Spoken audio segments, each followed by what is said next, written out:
যতই ব্যস্ত থাকি আমি আবু বকর রাতের বেলা ঘুমাই না, দরজার কিনারায় দাঁড়ায় অপেক্ষা করি মায়ার নবী কখন এসে আমাকে ডাক দিবে। আর আমি যদি ঘুমায় থাকি, সারা না দেই, আমার নবীর উপরে দুশমনের হামলা হবে। এই জন্য আমি নবী আপনাকে মোহাব্বত করে সারা রাত অপেক্ষায় থাকি, একটা সেকেন্ডের জন্য ঘুমাই না। নবী চোখের পানি ছেড়ে দিলেন, এটাও কি সম্ভব? আবু বকর চোখের পানি ছেড়ে বলেন, ও পয়গম্বর, আমি আবু বকর একা ঘুমাই না, শুধু তাই না, আমার ছোট মেয়ে আসমাও ঘুমায় না। মায়ার নবী আসবে, সফরে যাবে, লম্বা সফর,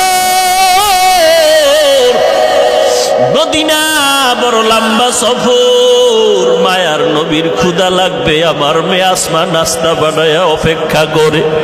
মায়ার নবীকে নাস্তা দেওয়ার জন্য ঘুমায় না, নবী কান্না করে, এটাও কি সম্ভব?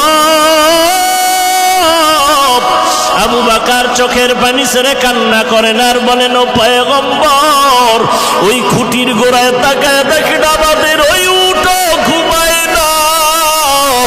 মায়ার নবীর রাস্তার দিয়ে তাকায় থাকি, নবী কখন আসবে? আর মায়ার নবী আমার পিঠে উঠবে, আমি দো জাহানের সর্দারের কাঁধে নিয়ে মদিনার সফরে যাব। মায়ার নবী আল্লাহর দরবারে চোখের পানি ছেড়ে দোয়া করলেন, ওরে মালিক, আবু বকরের দেওয়ার মতো কিছুই নাই, তবে তোমার কাছে আমার দোয়া। এই আবু বকর আমার সাথে সফরে রওনা হয়ে গেল।